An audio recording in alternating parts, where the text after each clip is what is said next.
Welcome back. अभी तक जो आपने पढ़ा है मैं आपको बता देता हूँ। हम एक बार रिपीट कर लेते हैं। आपने रिप्रोडक्शन पढ़ा कि क्या होता है, रिप्रोडक्शन की टाइप्स पढ़ी, रिप्रोडक्शन क्यों ज़रूरी है ये पढ़ा, इसकी क्या इम्पोर्टेंस है। इसके अलावा आपने पढ़ा ऐसा क्यों होता है कि एनिमल्स जो सेम स्पीशीज़ को बिलोंग करते हैं वो सिमिलर दिखते हैं। फिर आपने वेरिएशंस के बारे में पढ़ा कि सेम स्पीशीज़ को बिलोंग करने वाले ऑर्गेनिजम्स में भी अक्सर कुछ चीज़ें जो हैं वो डिफरेंट दिखाई देती हैं। वैसा क्यों, वो भी हमने पढ़ा। हमने वेरिएशंस के बारे में पढ़ा, कुछ तस्वीरें जो थी वो देखी और समझने की कोशिश की। इसके अलावा हमने एसेक्सुअल रिप्रोडक्शन पढ़ा। हमने टाइप्स ऑफ एसेक्सुअल रिप्रोडक्शन के बारे में बात की।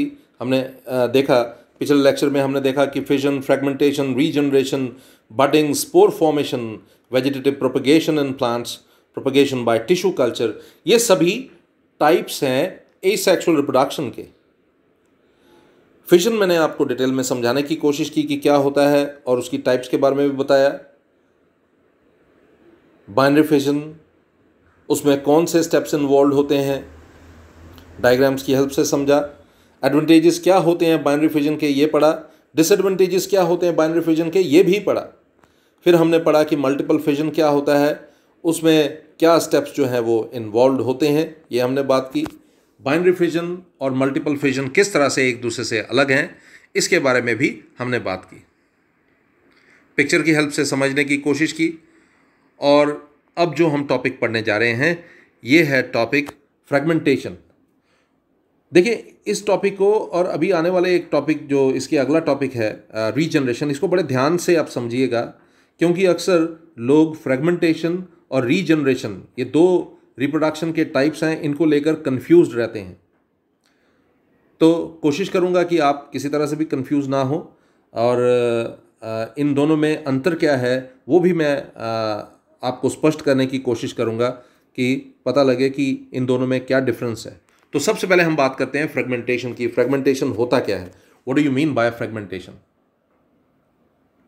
देखिए अक्सर क्या होता है, जब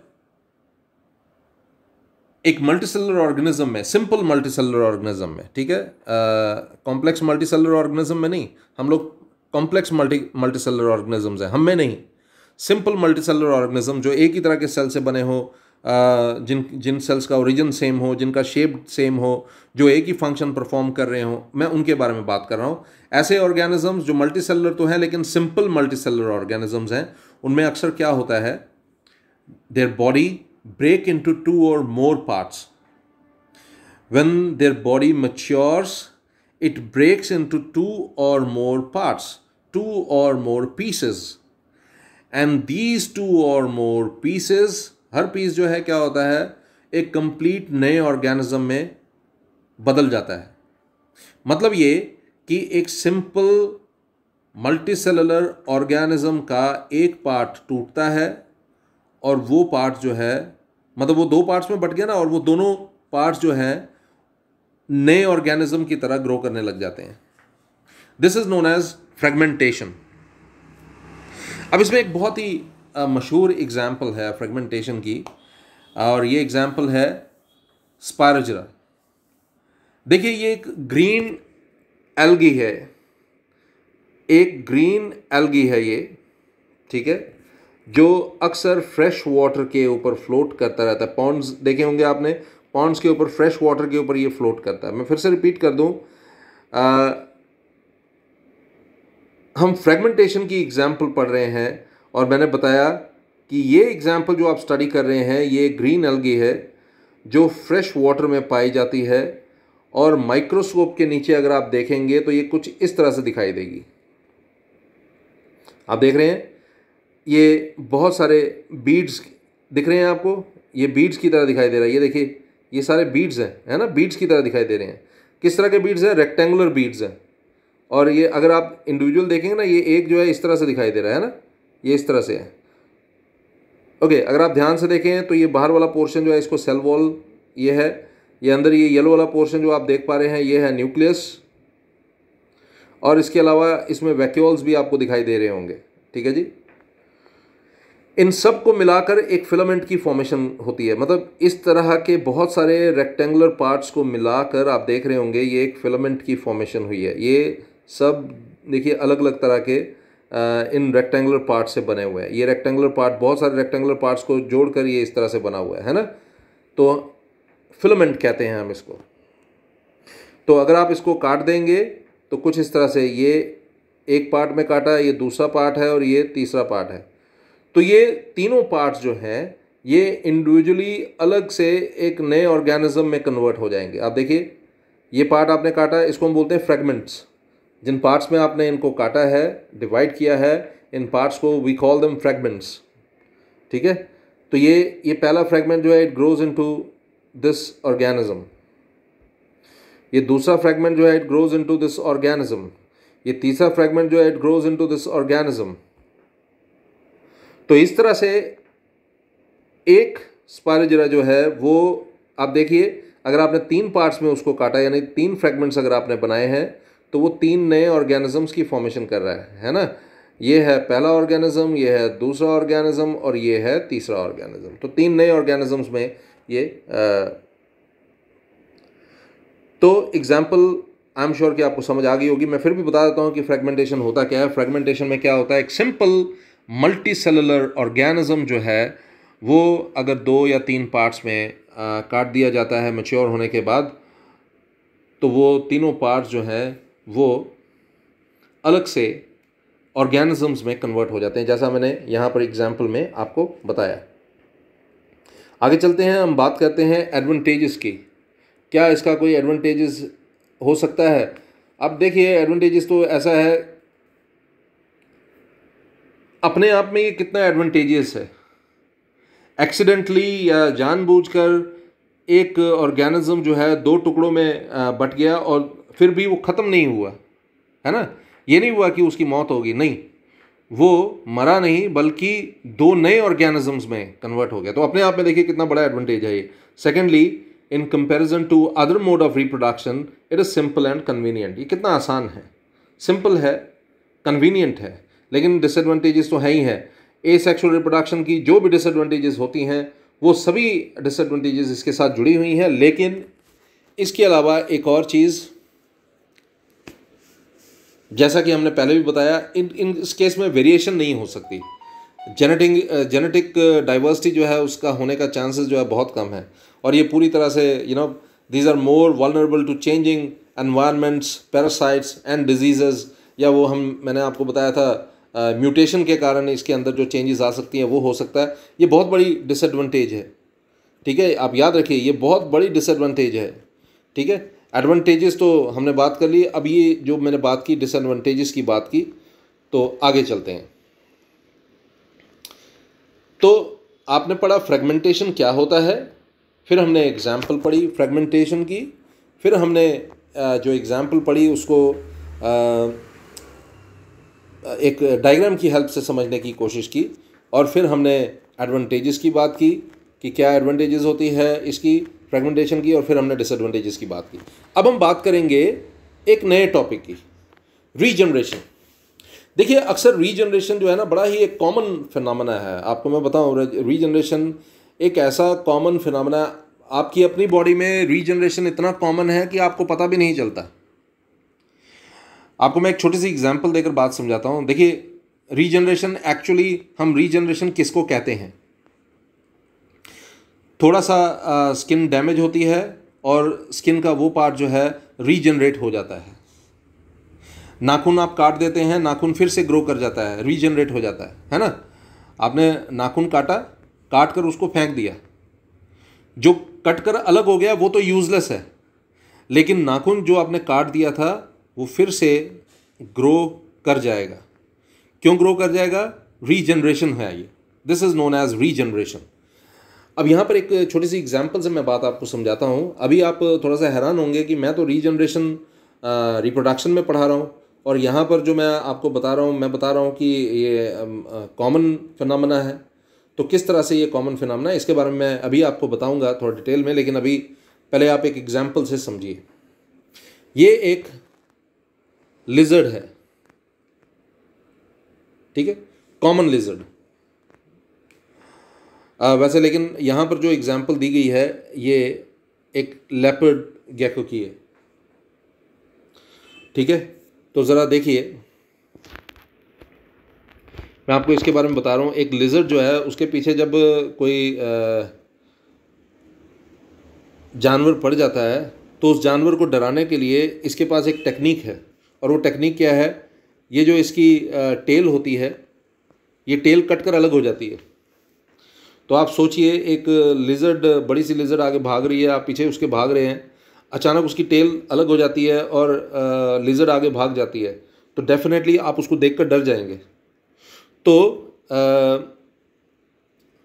ये एक किस्म का डिफेंस मैकेनिज्म है। कोई भी हंटर इनके पीछे पड़ेगा तो उनको डराने के लिए ये एक फिनोमेना है, ये एक प्रोसेस है, ठीक है। तो देखिए, लिजर्ड के पीछे कोई हंटर पड़ा है और लिजर्ड ने अपनी टेल जो है वो छोड़ दी है। तो यहाँ पर आप देख रहे हैं, यहाँ पर टेल है और दूसरे केस में यहाँ पर टेल नहीं है ना। अब क्या होता है, आहिस्ता आहिस्ता लिजर्ड के केस में क्या होता है, और भी बहुत सारे ऑर्गेनिजम्स में ऐसा होता है, ये पोर्शन जो है ये ग्रो करने लग जाता है, और कुछ महीने के बाद, कुछ हफ्ते के बाद या कुछ दिनों के बाद, जैसे यहाँ पर आपने देखा रीग्रोइंग का फिनोमेना 4 वीक्स में शुरू हो जाता है और 22 वीक्स में, मतलब 22 वीक्स में फुल फ्लेज टेल जो है दोबारा से डेवलप हो जाती है। सिंपल फिनोमेना है, कुछ मुश्किल नहीं है, ठीक है। तो ये रीजनरेशन है। लेकिन रिप्रोडक्शन में जब हम रीजनरेशन को पढ़ते हैं, ये वो रीजनरेशन नहीं है, ठीक है। ये एक कॉमन प्रोसेस है हमारी बॉडी में और बहुत सारी मल्टीसेलुलर बॉडीज़ में। ये फिनोमेना चलता है, जब ज़ख्म हो जाता है, ज़ख्म भर जाता है, वो भी रीजनरेशन है। टिश्यू का रिपेयर, वो भी रीजनरेशन है। और बहुत सारी ऐसी रीस्टोरेटिव एक्टिविटीज़ बॉडी में चलती रहती हैं, हम उसको रीजनरेशन बोल सकते हैं, ठीक है। अब आपके पास प्रश्न होगा कि जब ये रीजनरेशन नहीं है रिप्रोडक्शन का, तो मैंने आपको क्यों बताया? मैंने आपको इसलिए बताया ताकि आप किसी भी तरह से कंफ्यूज ना हो। अब हम बात करते हैं रीजनरेशन रिप्रोडक्शन में। अब सपोज करिए, ऐसा होता नहीं है, जो मैं अभी बताने जा रहा हूं वो होता नहीं है। ये टेल जब कट कर अलग हो जाती है ना, तो ऐसा नहीं होता कि इस टेल से नई लिजर्ड जो है वो जन्म लेती है, ऐसा नहीं होता है।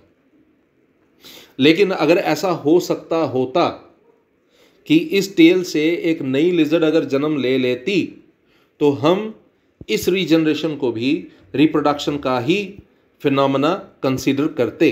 इसमें नहीं होता है, ये आपने याद रखना, यहाँ पर होता नहीं है। लेकिन अगर ये टेल जो है जो कट कर अलग हो गई थी, अब देखिए यहाँ पर ये लिजर्ड है, लिजर्ड की बॉडी है, और अगर सपोज करिए ये टेल कट कर अलग हो गई, ये टेल ऐसे है, ठीक है जी।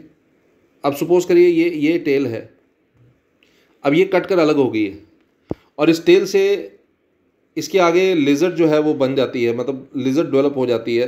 तो अगर ऐसा हो पाता है तो हम कहेंगे कि ये रीजनरेशन रिप्रोडक्शन का ही पार्ट है। लेकिन ऐसा होता नहीं है। मैं फिर से आपको बता दूं, ये जिस लिजर्ड की हम बात कर रहे हैं, ये बड़ी ही खूबसूरत लेकिन डेंजरस लिजर्ड होती है। ओके, लिजर्ड सारी जो है वो डेंजरस होती हैं। डेंजरस इन द सेंस कि सारी तो उस तरह से पॉइजनस नहीं होती, लेकिन फिर भी खतरनाक हम इनको मानते हैं।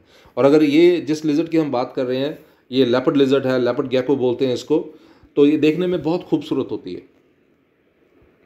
तो लिजर्ड चाहे खूबसूरत हो या ना हो, वो डेंजरस डेफिनेटली होती है, ठीक है।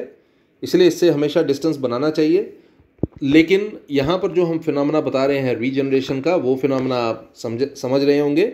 यहाँ पर टेल जो है वो सेपरेट हो गई, और फिर क्या हुआ, थोड़े समय के बाद टेल तो वो तो डैमेज हो गई है, वो डिस्ट्रॉय हो गई है, वो आहिस्ता आहिस्ता जो है वो डिकम्पोज होना शुरू हो जाएगी, वो तो एक अलग फिनोमेना हो गया। लेकिन ये जो उसकी बॉडी है, मेन बॉडी जो है लिजर्ड की, ये वैसे ही रहेगी, और इसके पीछे टेल अपने आप ही ग्रो करने लग जाएगी, ठीक है। और कुछ समय के बाद, यानी कि मैंने यहाँ पर लिखा हुआ है 22 वीक्स के बाद क्या होगा, ये फुल फ्लेज टेल जो है यहाँ पर ग्रो कर जाएगी। कंसेप्ट बड़ा खूबसूरत है अगर आप समझें तो, ठीक है। तो लेकिन अगर मैं फिर से आपको बता दूं, अगर ये टेल जो कट कर अलग हो गई थी, अगर उसमें से नई लिजर्ड निकल जाती, जैसे ये टेल सपोज करो कट कर अलग होगी, और आप थोड़ी देर के बाद देखते हैं कि इसके आगे एक नई लिजर्ड जो है वो बन गई है, ठीक है। अगर इसके आगे एक नई लिजर्ड जो है वो बन गई है, तो फिर हम कह सकते हैं कि ये क्या है, ये जो है ये रीजनरेशन जो है रिप्रोडक्शन का पार्ट है। लेकिन ऐसा यहाँ पर होता नहीं है लिजर्ड के केस में, ठीक है। हमारे केस में भी तो ऐसा नहीं होता, जो नाखून हम काट कर अलग फेंकते हैं तो क्या उस नाखून से हमारा शरीर डेवलप हो जाता है? ऐसा नहीं होता। सो वो भी रीजनरेशन है, सिंपल रीजनरेशन। वो रीजनरेशन एज अ रिप्रोडक्शन नहीं है, ठीक है ना, रिप्रोडक्शन फिनोमेना नहीं है। तो रिप्रोडक्शन फिनोमेना में क्या होता है, मैंने यहाँ पर लिखा है, but regeneration becomes reproduction when an organism gives rise to a new individual organism from their body parts। यानी कि वो छिपकली की दुम अगर अलग हुई है, उससे एक नई छिपकली निकल जाती, तो हम मान लेते कि वो रीजनरेशन है। देखिए यहाँ पर एक बड़ा खूबसूरत एग्जाम्पल है प्लेनेरिया का। एक एंशंट ऑर्गेनिज्म है ये प्लेनेरिया। आप देखिए, आपकी बुक में इसकी डेफिनेटली पिक्चर जो है वो बनी होगी, अगर आप इसको देखेंगे तो ठीक है। मैं उतनी अच्छी फिगर तो बना नहीं पाया जितनी आपके बुक में है।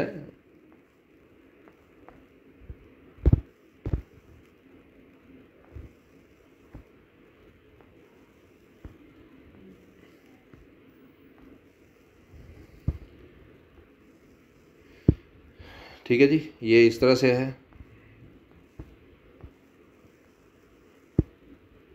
और यहाँ पर इसकी 2 आईज होती हैं। ओके, अगर इस प्लेनेरिया को आप 3 पार्ट्स में काट दो, जैसे इसके 3 पार्ट्स आपने काट दिए, ठीक है, तो ये तीनों पार्ट्स जो हैं, ये फर्स्ट पार्ट जो है, ओके, ये सेकंड पार्ट जो है, ओके, ये थर्ड पार्ट जो है।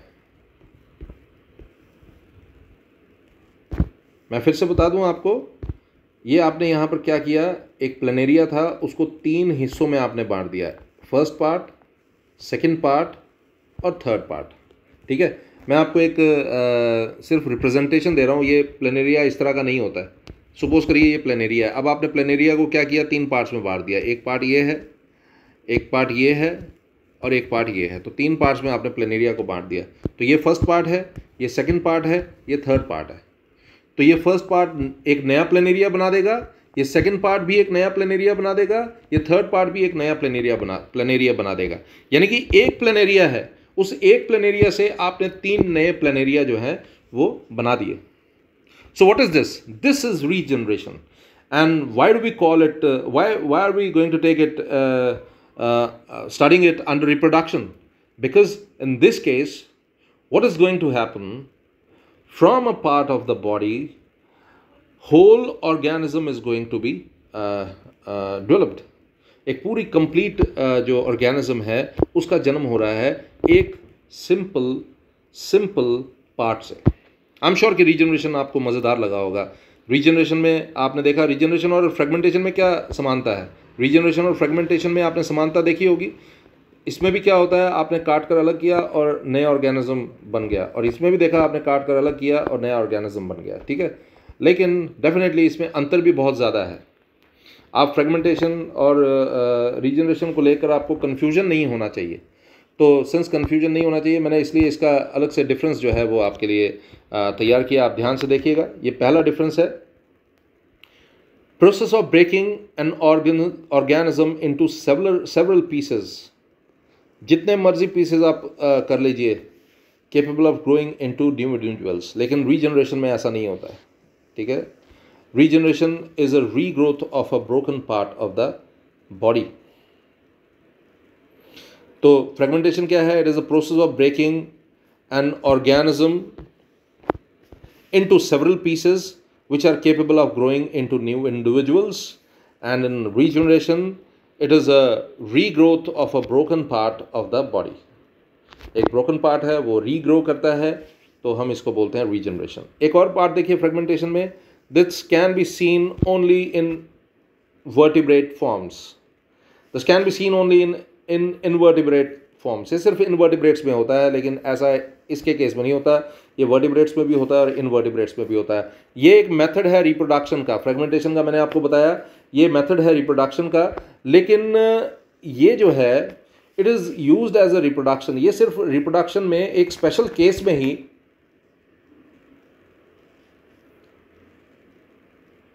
इसको हम कंसिडर करते हैं। It is used as a reproduction method और टू रीजनरेट ब्रोकन और लॉस्ट बॉडी पार्ट्स, ठीक है जी। तो चलते हैं थोड़ा सा और आगे हम बात करते हैं। यहाँ पर दो पार्ट्स जो बनेंगे, दोनों जो है नए ऑर्गेनिज्म में डेवलप होंगे, लेकिन यहाँ पर क्या होगा, the separate part can not grow into a new organism when regenerating broken parts. ठीक है जी, आगे चलते हैं। ये डिफरेंस है, ध्यान से स्टडी करिए। More commonly seen in plants than in animals, plants में ज़्यादा ये देखा गया है, एनिमल्स में थोड़ा कम है।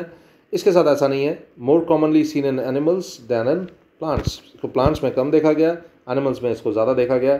और can be found in certain organisms, मैंने एक एग्जाम्पल देकर भी आपको समझाया, various forms of regeneration can be found in almost all living organisms. ये मैं जब आपको रीजनरेशन का जब आपको इंट्रो दे रहा था, मैंने उसी वक्त आपको बता दिया कि रीजनरेशन जो है इसकी वेरियस फॉर्म्स जो है have been observed, it has been observed in almost all living organisms. मैंने एक छोटी सी एग्जांपल भी देकर आपको समझाई कि अगर सपोज करिए आप का स्किन डैमेज हो जाता है या आपके नाखून जो है उतर जाते हैं, तो इसमें भी तो डेफिनेटली रीजनरेशन ही हम इसको मानेंगे। आई एम श्योर कि आपको ये कंसेप्ट जो है बड़े अच्छे से समझ आया होगा। मैं फिर भी आपको एक बार बता देता हूँ आज हमने क्या पढ़ा। हमने फ्रेगमेंटेशन के बारे में पढ़ा, एग्जाम्पल देखी फ्रेगमेंटेशन की डायग्राम के साथ, और फिर एडवांटेजेस क्या होते हैं, डिसएडवांटेजेस क्या होते हैं, ये भी पढ़े। और फिर हमने रीजनरेशन के बारे में बात की, और रीजनरेशन के बारे में हमने काफ़ी लंबी बात की। मैंने आपको बताया नॉर्मल रीजनरेशन क्या होता है और रीजनरेशन एज अ रिप्रोडक्शन जो है, एज रिप्रोडक्शन क्या होता है। फिर हमने डिफरेंस पढ़ा रीजनरेशन और रिप्रोडक्शन में। आई एम श्योर कि आज का लेक्चर आपको बहुत ही इंटरेस्टिंग लगा होगा। देखिए, आप इसको अपनी नैतिक जिम्मेदारी की तरह समझिए। अगर आपको वीडियो पसंद आता है तो लाइक ज़रूर किया कीजिए, शेयर ज़रूर किया कीजिए, अपने दोस्तों के साथ शेयर ज़रूर किया कीजिए, और सब्सक्राइब नहीं किया है तो ज़रूर सब्सक्राइब कीजिए। अपना ध्यान रखिएगा। Good day.